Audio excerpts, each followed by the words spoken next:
Hey everybody, so today I am here to give you guys a chit chat, an update, lots of things. So right now I'm out going and getting groceries and a couple other things while Mark is home with the kids. And this is quite frankly the quietest that it's been in a while. So like I said, there's things that I wanted to update you guys on. The first of which being something that I've already talked about on Instagram. So this might not be news to you, but Mark does have a completely new work schedule now. It's something that we are not used to whatsoever. Last week was the first full week of it, and honestly it was really hard. He's had the same schedule, which has meant that us as a family has had the same schedule for like over 7 years, for as long as we've had kids. So this is an adjustment for everybody, and I don't want to give specifics away about his schedule, but it's just so different. It means that the days are different for me, and that what I do alone versus like when I have his help is completely different. So there's a lot of things that are completely new to me that I'm trying to figure out and navigate and get used to now. And along with the kids, you know, the older ones obviously more understanding because they can comprehend what's happening, but Lexi not so much. So it's just all been a bit of an adjustment, and it's been difficult, you know, just keeping it honest and real. Last week was the first full week of it, and it was interesting. Lexi painted the windows with cream cheese from one of her sister's bagels, and then the same day, that night, I had made pudding cups for the kids, and she painted the carpet with pudding. So we're loving finger painting with food, so that's something I've got to be on the lookout for. I thought the sour cream, I thought the cream cheese was like a one-off, and like it was just something that just kind of occurred to her to try. No, it's not. So it's something that I've got to keep an eye out for now. And also, me telling her to stop doing something now means definitely do it, and a lot more and quicker that way. Like, because when I asked her to stop rubbing her hands on the white carpet with the chocolate pudding, it just meant that she went faster and more furious. So it's yeah, it's been a week, and I'm not gonna lie to you, I'm extremely exhausted. In general, his schedule looks one way one week, and then the next week it is the complete opposite schedule. So there's literally not a lot to get used to. See, it's difficult because I want to sit here and I want to tell you guys the details, but I just don't think that's best to put out onto the internet. So I don't want to, for my family's safety and, you know, everyone considered. But it's tough because you guys, you know, you guys leave me comments all the time about how like watching my videos is like sitting down and talking to a friend, and honestly that's what these chit chat videos feel like to me. I want to sit here and I just want to vent, and I want to tell you like every little detail, but I know that's not a complete safe space on the internet, so you know I have to be careful about what I say. But it's been hard. It's been hard as the person who is the primary caregiver and, you know, takes care of the household and all that stuff. It's difficult, it really is. And I'm learning to do days in a row kind of being on my own entirely. So it's difficult, but I know we'll get there, and I know that I'll figure it out. But like in the moment, I just wish that there was more room to feel like I could express having a hard time. I feel like with a lot of things anymore, but especially in motherhood, it's like you can't complain or you can't vent or you can't talk about how difficult something might be for you without it being like, you should be grateful. Are you not like thankful for everything that you have? Like, no duh. Like, yes, I am thankful. Just because someone's having a hard time with something does not mean that they wish they didn't have it. Like, I don't see how that makes any sense. Just because parenting is hard and difficult and people share those hardships doesn't mean that they don't want their kids. Just because someone's in school and is having a hard time this semester doesn't mean that they wish that they had never enrolled. Like, you know, the saying is true that things that are worth it are probably generally pretty tough. So, but it's just like one of those things where I wish we could be more human. This is really the only space that I feel like I have where I can say exactly how tough things are, and you guys get it, and you're understanding and you're supportive. Like, never once have I done one of these chit chats where I'm having a hard time and someone comment and be completely rude. So I'm really thankful for that, because you guys are the best community. I know that I've said it before, but this community And you guys being supportive and kind and patient and understanding is the whole reason why I share the amount that I do, why I feel comfortable. I feel like a lot of content creators do kind of live behind that facade of like everything's great, everything's perfect, and they don't let it down except for in times where like maybe it's really bad because they don't feel as safe in their community. Maybe they're really popular and they just feel like they'll get eaten alive in the comments if they say one little thing. But you guys are not that kind of community. You guys are supportive and you understand. And a lot of you are mothers yourselves and you just get it. Parenthood itself is difficult, but motherhood itself is a completely different thing. It has different expectations and societal norms and a lot of things. So I know a lot of you who are mothers yourselves completely get this. And you know, the pandemic does not help anything whatsoever, especially with Omicron and all the numbers lately. And just taking a step back, because there is a lot of us in the group of kids who cannot be vaccinated yet. So it's not entirely safe for us to be going out and doing things quite yet. You know, if all of us were vaccinated, we would be doing, you know, different things right now, but we're not. Lexi can't be quite yet. And it was pretty crushing to see that the Pfizer one was being put off, but hopefully soon. I keep hearing different things. You guys share a lot of things on Instagram with me and I really appreciate that, but I try not to follow it too closely anymore because it just feels like I'm getting my hopes up over and over again, because Lexi is the person who has missed out the most from this. Lexi doesn't know what riding in a shopping cart's like. She doesn't know what going to a restaurant and eating in a high chair is like. She doesn't know a lot of things. She doesn't know normalcy. She will never know what it was like before all of this. My older kids, they can, Sophie definitely remembers, Remy so, but they definitely have an idea of what it was like beforehand. Lexi will never have a clue. And it's hard not to have anger and resentment and a lot of things, a lot of difficult feelings when it comes to that. So yeah, staying home and just trying to ride out this wave before the next one hits inevitably. You know, it's just like this thing that you try to get used to, but it's still really isolating, you know, being at home with kids and trying to stay close and stay safe. It's an isolating thing. It's not always the funnest. It's definitely the best interest of your kids' health, but it doesn't mean that it's not difficult. So it's really hard, and I don't think a lot of people understand it. I mean, obviously, because of how most people in the United States treats this pandemic, it's quite obvious that a lot of people don't get it. But yeah, between that and the new schedule, it's just felt like really isolating, really lonely. I have my husband and I have my best friend, and they are great. They get me through a lot of the hard days, don't get me wrong, but you know, it doesn't negate the fact that neither one of them are mothers, so it still gets lonely. It's still difficult. It's hard to put things into words. Like, you know, when I'm talking to you guys, whether it's on Instagram DMs or here in the comments or whatever, it's like, I just feel like we get each other without having to explain stuff about things that have to do with motherhood. And it's kind of difficult to put that stuff into words so other people who aren't mothers can understand, if that makes sense. I know you guys get it, but yeah, it's been rough. And I wanted to tell you about Mark's schedule because it's gonna mean that my schedule is a little chaotic for a little bit. I'm still really trying to get 2 videos up a week, but it is hard because I so consistently knew when my time to film was, like when I could get work done. Like my work schedule heavily revolved around his. So now that his is different, mine is gonna look different.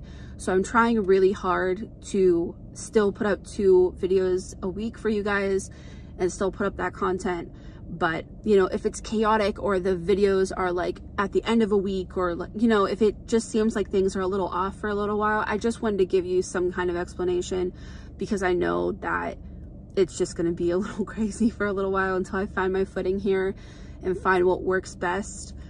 I'm trying something out these first couple of weeks and seeing if that works, and if it does, then that's probably what I'll stick to. But I want to be consistent for you guys, but obviously family comes first, and like making sure that my kids are adjusting okay, and us as a family, and managing stuff, also taking care of myself. I have a therapy appointment today and I was going to cancel it, but I'm not going to because it's the beginning of the year, me and my therapist go over every 6 months, like, goals for me. And one thing that with my anxiety that I wanted to work on was to be more consistent.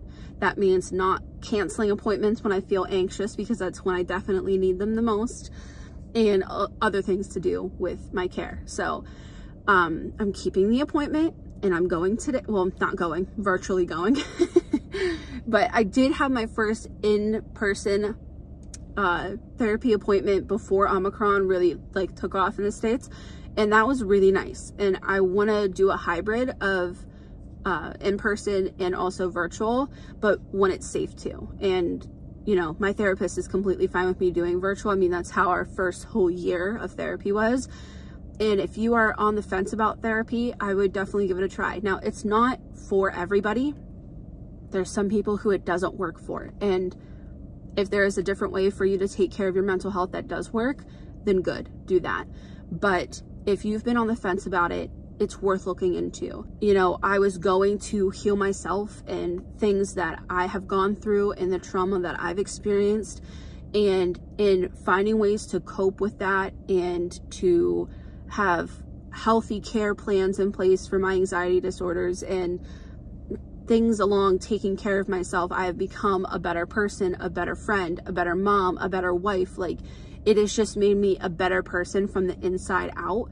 Now, I'm not saying that was overnight. It takes time. Like, I've been in therapy for almost close to 2 years, and I don't ever see an end in sight, just because it is just that important to me, and it does that much for me. It's like I can go to this session and I can talk about it, and not only is it a safe place, but she's as unbiased as she can be, and her job is to help me. So it's not always just talking about feelings and them being a echo chamber of just telling you what you want to hear.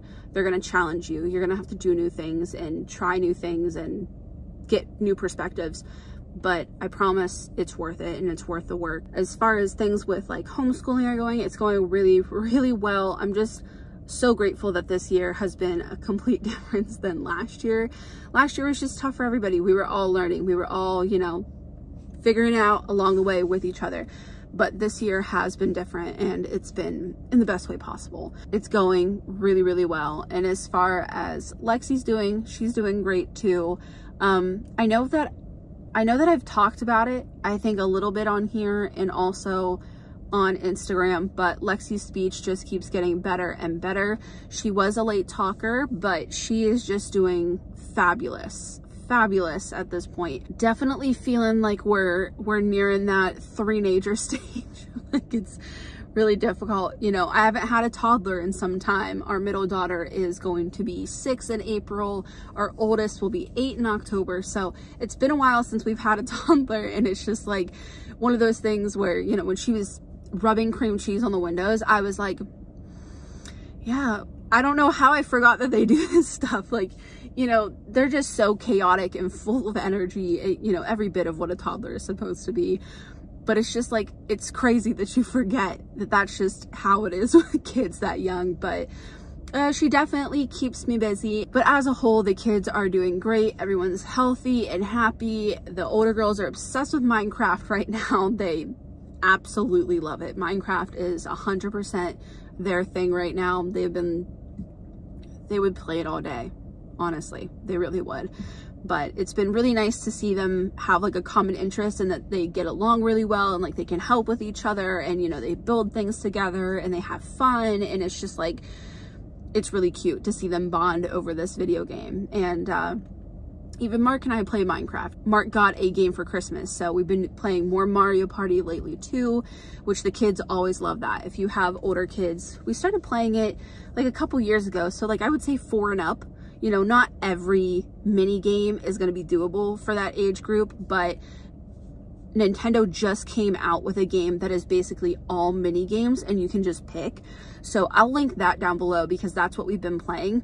We do have Mario Party, which is more of a strategic game. It definitely wasn't all rainbows and sunshines and fun times at the beginning, but our kids did eventually catch on to that one. But if you do have younger kids, I'd probably start off with the game that I'll link down below for you, because it's all mini games, and that way you can pick whatever you think is appropriate for your kiddos, and it's a lot of fun. Our Nintendo Switch is like the most fun we have as a family. I mean, we love board games and stuff. I just shared a video on that, but it's also nice because we all like video games, so we can all do something together. And we even take turns with Lexi now, so Lexi can have a little bit of a turn. And if we're not taking turns with her, we just give her a controller that's not on, and she just thinks that she's one of the people playing. But yeah, I mean, we're doing the best that we can. We're finding time to spend as a family, trying to make my work schedule and Mark's work schedule, you know, all that stuff, and while still being active with the kids and making sure we're doing homeschooling, and Mark and I trying to spend time with one another and spend time, you know, doing things for ourselves that, you know, kind of give back to ourselves. That's been something I think him and I have really been focusing on for like the past year, is finding stuff that we personally enjoy and we personally really like. For me, it's been reading, and he's been trying some different stuff and trying to find a hobby of his that he can get into. And as far as reading goes, I did start a bookstagram, if I'm not aging myself too much saying that. But yeah, I created an Instagram where I'm just going to share book stuff. I will link it down below. You're not going to lose anything on my regular Instagram if you follow me there. Still gonna share everything that I used to. But on the book Instagram, I am going to be sharing more in-depth stuff, detailed things. I found myself wondering a lot of the time if I was just talking too much about books on my personal one. So I just wanted a place where I didn't have to question that. And it was really nice making that profile because I put the name as Alia, nothing else. Just Alia, and it was really nice to just have something of my own with just my name on it. I love being Mama Alia. I love being called Mama Alia. Like, it's brought me so much pride and joy, and this channel will forever be my top priority as far as work goes. But it is also nice to have something as a hobby, which is what the book Instagram is. You know, it's just going to be a hobby and something for me to do as fun. So it's nice to just have like these little outlets, and reading has done so much for me in the way of my anxiety. It's helped a ton. I would say I'd put it right up there with therapy and medication. So it's been really great for me. And I'm just thankful that I've found a hobby that gives back to me, and one that I can enjoy and share with you guys, because a lot of you said that last year you also got back into reading, which is just so crazy. I got so many of those messages on Instagram, in the comments, on YouTube, so many places. And I feel like I've heard a lot of that on TikTok and just other people on Instagram talking about how they found their love of reading last year.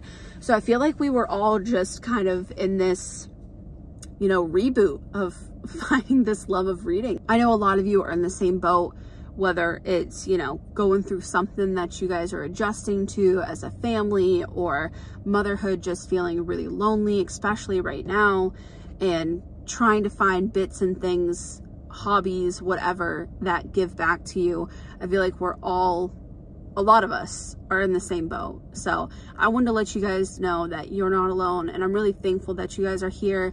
I wanted to let you know, if things seem sporadic or weird when it comes to my videos, that I'm just adjusting here, and I'm trying to upload when I can and finding a new schedule that works for me. And I know that you guys are going to tell me to take my time and it'll be okay, and you guys will always be here. And I so appreciate that. I really do. You guys have never been anything other than patient and understanding and all of that stuff. But at the same time, social media doesn't allow for me to really take breaks. I can't just disappear while I figure this out, because if I do, then it's just not great for my channel and views and, my job as a whole. But you guys watching my videos, liking them, commenting on them, sharing them if you feel it appropriate, like, all of that stuff means so, so much to me. It's all free. Like, I know you're taking your time to do that stuff, so how free is it? But it still means the world to me. So I really appreciate anything that you guys do, any way that you show your support, whether it's, I know some of you say that you play my videos in the background where you're just doing stuff just to give me views and stuff, which I appreciate that. Sometimes it's really hard to believe that I have people who support me that much, but it just means everything. It really does. So I wanted to let you guys know that I appreciate you. I appreciate your patience going forward. I'm still going to do my best on uploading and things like that. If you want to see more like in time updates and how I'm doing, Instagram is where I post that stuff. And also The Easter basket video will be coming soon. I'm thinking the 1st of March. Honestly, March 1st might be when I upload the Easter basket video, because that's almost a full 2 months before Easter. So it definitely gives you guys some ideas and time to get things, and especially with how long shipping and stuff takes anymore, you know, it's just going to give you that time. Don't quote me exactly, but that's what I'm aiming for. If not the 1st of March, definitely the first week in March, but I'm very excited for that. I always question and wonder if these videos are going to come together how it is in my head, and I feel like it's going to work out even better than what I had planned. So I'm really excited to give that to you guys. I'm so thankful that you're here. I hope that you're doing well. I hope you have a good week ahead, and thank you. Thank you in advance. I know you guys are going to be awesome. I'm looking forward to your comments and talking to you guys, but I hope you guys enjoyed the video, and as always, thanks for watching.